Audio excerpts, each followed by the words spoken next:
श्री शिवाय नमस्तुभ्यम। हर हर महादेव। पूज्य प्रदीप मिश्रा जी से जानिए कि हमें पूजा के समय क्या सामग्री लेनी चाहिए और किस तरह से हमें व्रत करना चाहिए ताकि हमें करवे के व्रत का पूरा फल मिल सके। इसके लिए आप मेरे चैनल को लाइक, कमेंट और शेयर ज़रूर कीजिएगा। मेरा चैनल है धार्मिक वीडियो।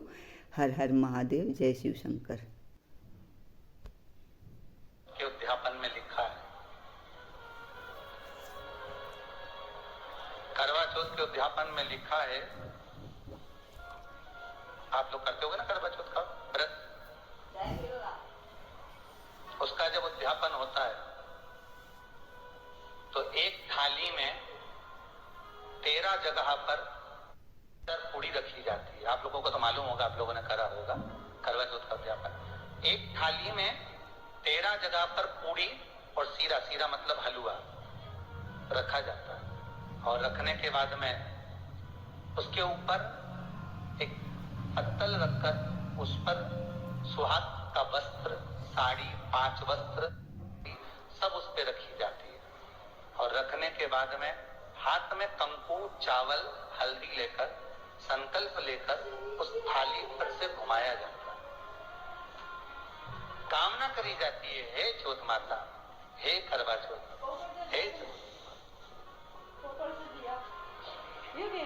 मेरे जीवन में मैंने आपका व्रत करा, मेरे इस व्रत को स्वीकार करना मेरा सौभाग्य का, मेरा मांग का सिंदूर, मेरा भाग, मेरी पाँव की बिछोड़ी, इसको अमर करना मां। और जो ये वस्त्र मैं दे रही हूँ, इस वस्त्र को मैं जो प्रदान कर रही हूँ चौथ माता, इसको स्वीकार कर मेरी भी चुनरी को लाल बनाए रखना।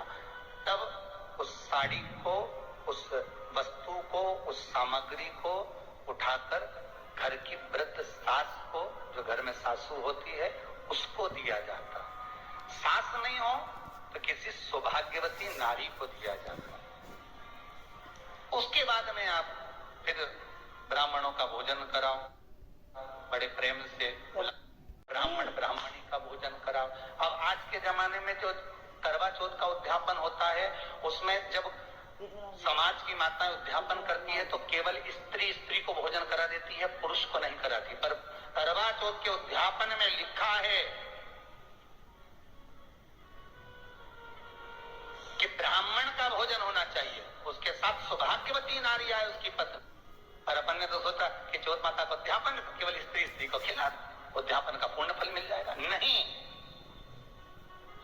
उसका सुख नहीं,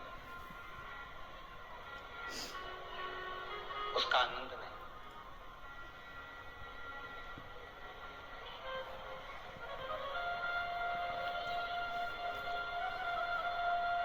और देने का भी फल है महाराज। करवा चौथ का उद्यापन करो तो भोजन करने उसको बुलाओ जो अपने घर का हो, उसको उद्यापन में नहीं गिनो। अपने घर के लोगों तो वैसे ही भोजन करेंगे, घर का व्यक्ति तो वैसे ही भोजन करेगा ना। और अपन ने उन्हीं को गिना, ने हमारी बड़ी जीजी के गिन लो, ने छोटी जीजी गिन लो, ने भांजी के गिन लो, ने उसके गिन लो, ने उसके गिन लो, ने 13-14 ऐसे इकट्ठा कर लिया, ने साहब ये अपने इकट्ठे हो गए, ये तो अपने हो गए। ये तो तुम उद्यापन करोगे तो घर में इनको तो जिमाना ही पड़ेगा क्योंकि तुम्हारे रिश्तेदार है। दूसरे को जिमा कर जब हम दान देते हैं, दान उसको लगता है जो दूसरे को दिया गया। लोग कहते हैं हमने बहन बेटी के दे दिया, तो बहन बेटी क्या दान लेती है? किस पुराण में लिखा है कि बहन बेटी दान लेती है? हमको वो भी बताना कि बहन बेटी दान लेती हो, क्योंकि बेटी तो खुद कन्यादान में जाती है। बेटी का कन्यादान होता है, वस्तु का दान नहीं। बेटी खुद दान में दी जा रही है, कन्यादान में। बेटी कभी दान नहीं लेती महाराज, बहन बेटियां कभी दान नहीं लेंगी। और बहन बेटियों को कह भी देना चाहिए, अगर भाभी बोले कि हमने जीजी को दान है, दान मान नहीं ले रहे हैं, देना हो तो ठाट से हमारा हक दे रही हो। हम साल भर में आते हैं तो राखी पे साड़ी दे रही हो, ये हमारा हक है क्योंकि हमारे मकान में रह रही हो, हक दे रही हो, दान नहीं। दान देना है तो पंडित जी के दो, दान देना है तो ब्राह्मण को दो, गौ माता को दो। हम दान नहीं ले रहे, हम अपना हक मांग रहे हैं। ऐसे नहीं दोगी तो काले कोट वाले भैया से लिवाएंगे, हमारा कहीं जाए। हम तो दान दो,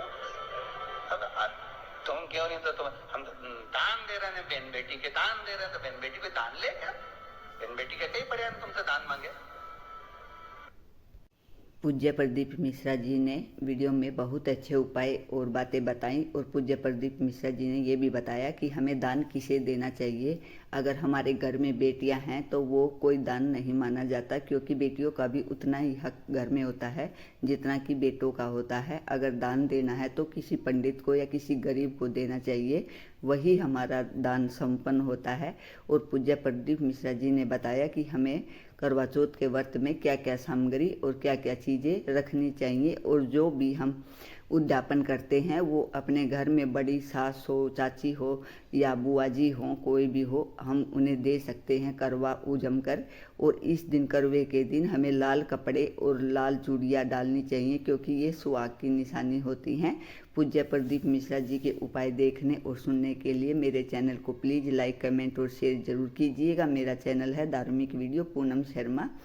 भगवान आप सभी की मनोकामना इस करवा चौथ पर पूरी करे। इसी मनोकामना के साथ हर हर महादेव, जय शिव शंकर, जय भोलेनाथ।